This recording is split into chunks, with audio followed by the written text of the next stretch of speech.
नमस्कार, Ajit web TV देख रहे सभी दर्शकों का स्वागत है। मैं रोहिणी ओब्रॉय और आप देख रहे हैं खबरों के आईने से। इस वक्त स्टूडियो में हमारे साथ मौजूद हैं अजीत समाचार से न्यूज एडिटर विकास सचदेवा जी।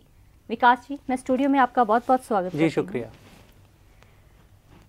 तो आज के प्रोग्राम की शुरुआत हम अपनी कुछ खास खबरों से करेंगे। विकास जी, जैसे कि हम जानते हैं, सभी जानते हैं कि जम्मू कश्मीर जो है शुरू से ही विवादग्रस्त देश रहा है जी।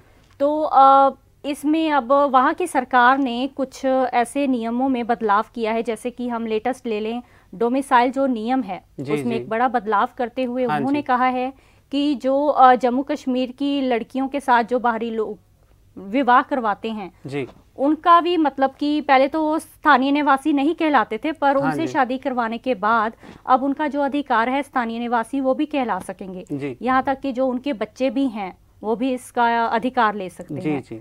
यहाँ तक कि वो संपत्ति भी जो है वहाँ की अब खरीद सकते हैं। हाँ जी। तो इसके बारे में आपकी क्या राय है? देखिए, 5 अगस्त 2019 को भारतीय संविधान के अनुच्छेद 370 में कुछ अमेंडमेंट किया गया और उसके अनुसार ये था कि उससे पहले ये था कि जम्मू कश्मीर में जो रहने वाली वहाँ की लड़कियाँ हैं, वहाँ की बेटियाँ हैं, उनके साथ अगर बाहरी राज्य का कोई व्यक्ति शादी करता है, जैसे पंजाब से हो गया, मध्य प्रदेश से हो गया, महाराष्ट्र से, कोई भी बाहरी राज्य का कोई व्यक्ति उनसे शादी करता है, तो क्या होता था कि वो लड़कियां भी वहां की जम्मू कश्मीर की निवासी होने के बावजूद शादी के बाद वोट देने के अधिकार से वंचित हो जाती थी। उनसे वोट का अधिकार भी खत्म हो जाता था, जमीन जायदाद भी नहीं खरीद सकती थी और ना ही वहां की सरकारी नौकरी के लिए आवेदन कर सकती थी।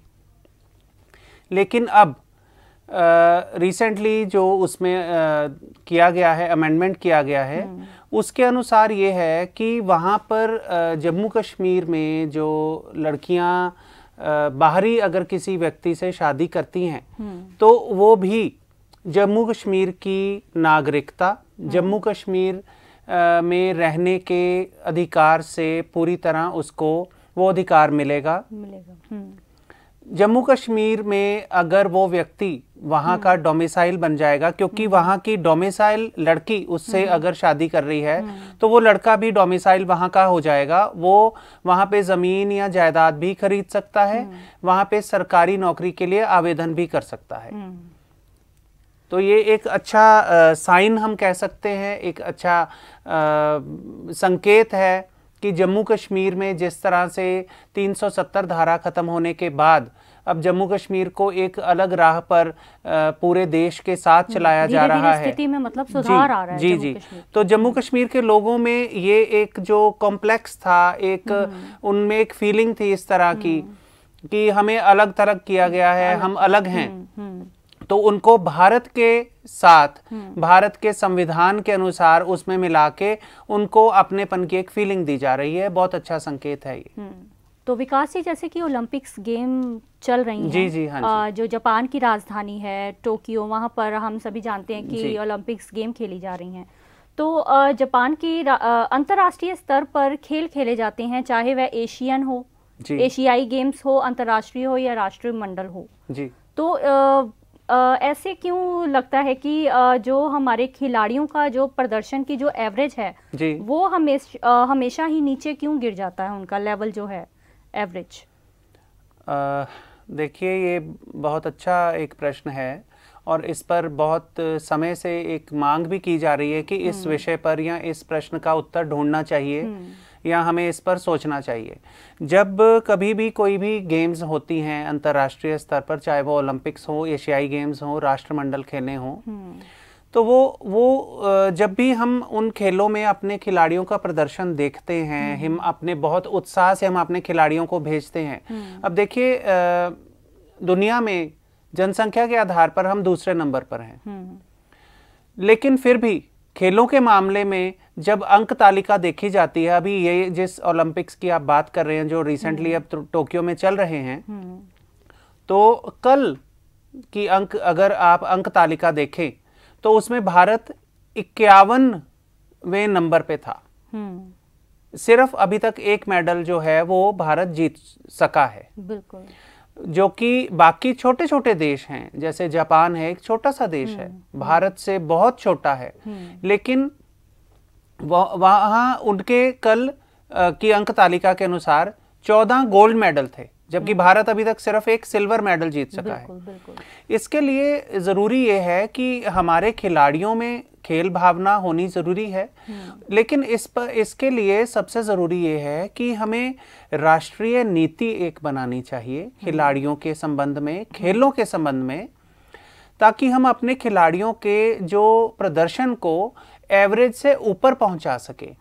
उनको अच्छी से अच्छी सुविधाएं देनी चाहिए।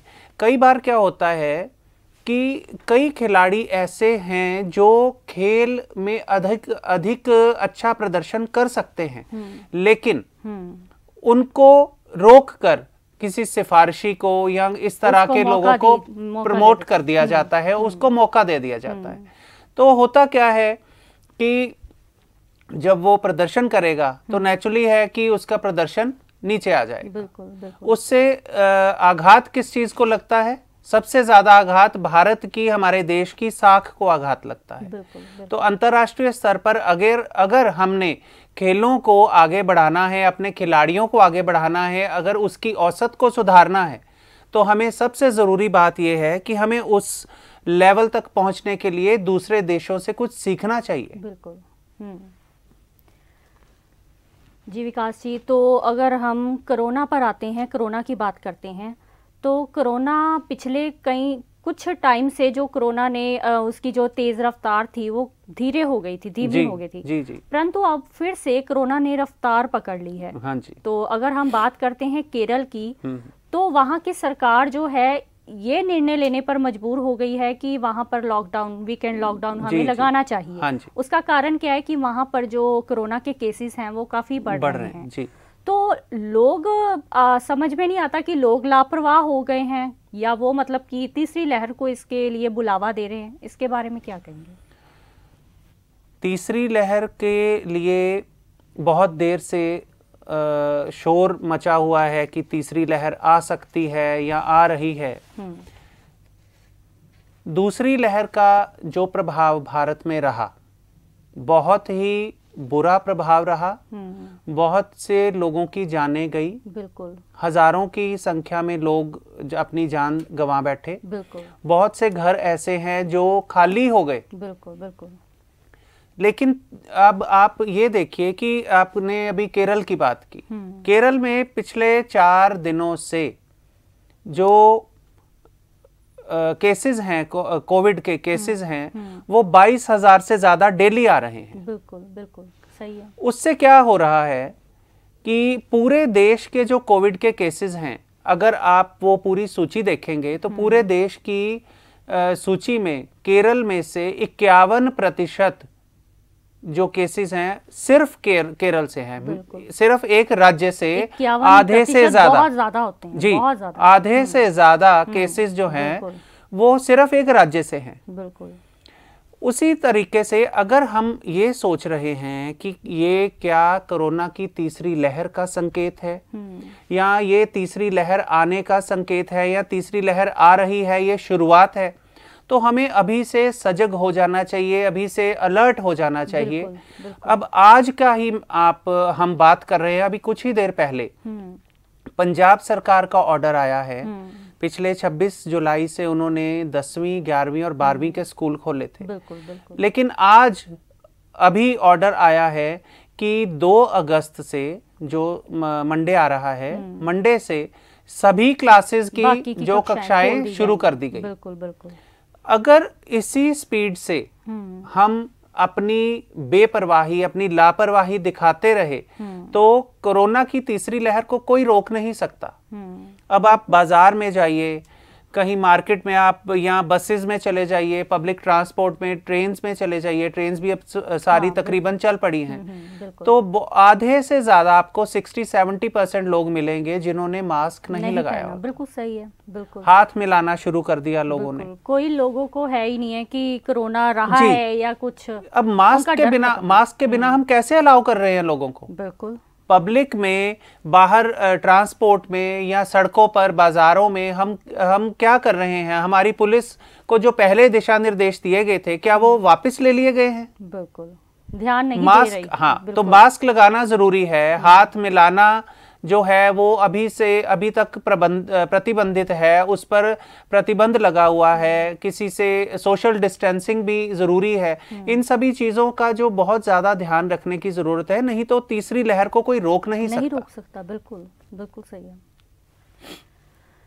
तो विकास जी, अगले प्रश्न की ओर आते हैं। जैसे कि हमारी सरकार और जो प्रशासन है वो लाख दावे करते हैं कि हम अपने देश को एक स्वच्छ भारत देश बनाएंगे जी। तो अगर ये लाख दावे इनके खरे क्यों नहीं इस पर खरे उतरते? जब हम कहीं सड़कों पर भी जा रहे होते हैं, कहीं भी जा रहे होते हैं, तो हम देखते हैं कि सड़कों पर इतने बड़े गड्ढे होते हैं जी। थोड़ी सी बारिश पड़ती है तो पानी इतना ज़्यादा उसका मतलब कि वाटर लेवल उसका बढ़ जाता है कि लोगों को दुर्घटनाओं तक का सामना भी करना पड़ता है। इससे कई लोगों ने अपनी जान तक गंवाई है। तो ये कब इसका हल कब निकलेगा? जहाँ जाओ सड़कें भी टूटी पड़ी हैं, गड्ढे हैं बड़े बड़े। ये इसके बारे में आप क्या कहना चाहेंगे कि इसका क्या हल ढूंढेगी सरकार? आपका जो प्रश्न है ये लोक हित से जुड़ा हुआ प्रश्न है। लोगों के हित के बारे में अगर सरकार सोचे तो ये खड्डे हो ही ना। बिल्कुल। मैं ये कहना चाहूंगा कि सड़कों पर गंदगी के ढेर, सड़कों पर बड़े बड़े जो गड्ढे हैं वो बारिश के दिनों में ऐसे भर जाते हैं कि वो पता ही नहीं चलता कि कहाँ पे गड्ढा है, कहाँ पे सड़क है।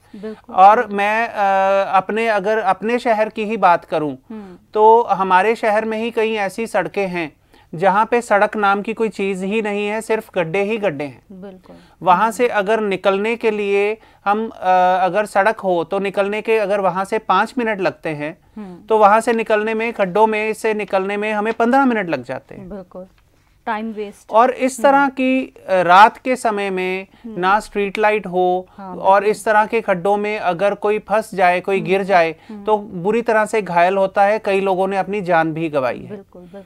तो सरकार जो है, सरकार इन चीजों से बिल्कुल आंखें बंद करके बैठी हुई है। लोकल लेवल पर जो हमारा लोकल एडमिनिस्ट्रेशन है, उनको सरकार से इस चीज की उम्मीद करनी चाहिए, उनको इस मांग करनी चाहिए कि हमें हमारे जो लोगों के लिए, लोगों के हित के लिए जो उनकी जन सुविधाएं हैं वो पूरी तरह से बराबर और एक्यूरेट होनी चाहिए। बिल्कुल। अगर लोगों को उनकी सुविधा, हम सरकार को रोड टैक्स देते हैं, टोल टैक्स देते हैं और टूटी हुई सड़कों से गुजरते हैं। बिल्कुल। इस बारे में हमें एक जन जागृति अभियान भी शुरू करना चाहिए, लोगों को अवेयर करना चाहिए। जहां पर अगर इस तरह की कोई प्रॉब्लम या कोई इस तरह की भी समस्या कुछ भी होता है तो उसके बारे में हमें आवाज उठानी चाहिए, सरकार से मांग करनी चाहिए। बिल्कुल। तो इसके साथ ही हम अपने आज के कार्यक्रम का समापन हर बार की तरह अपने आज के विचार से करेंगे। कहते हैं कि व्यक्ति नेत्रहीन हो तो इसका मतलब ये नहीं कि वह अंधकार में है। जी विकास जी। बहुत उत्तम और अच्छा विचार है। नेत्रहीन होना पाप नहीं है, ये एक कुदरत की देन है, ठीक है। लेकिन नेत्रहीन होने का अर्थ ये नहीं है कि उसके अंदर या उसके मन में भी अंधकार है। बिल्कुल। नेत्रहीन व्यक्ति जो है वो अंदर से ज्यादा उजियारा, अंदर से ज्यादा उजाला से भरा हुआ होता है, उसकी सिक्स्थ सेंस होती है। लेकिन एक इसको अगर हम जनरल तौर पर लें तो जरूरी नहीं है, मैं ये कहना चाहूँगा कि ज़रूरी नहीं है कि नेत्रहीन व्यक्ति जो है वो किसी तरह से अंधकार में डूबा हुआ है। ठीक है कि वो एक संसार को नहीं देख सकता, लेकिन मन की आंखों से वो सब कुछ देख सकता है। बिल्कुल। तो आज हमने चर्चा की है पिछले सप्ताह की कुछ खास खबरों पर। अगले सप्ताह हम फिर हाजिर होंगे कुछ खास मुद्दे लेकर। अजीत वेब टीवी देख रहे दर्शक इसी तरह हमारे साथ जुड़े रहिए। अब हमें दीजिए इजाजत। नमस्कार, जय हिंद।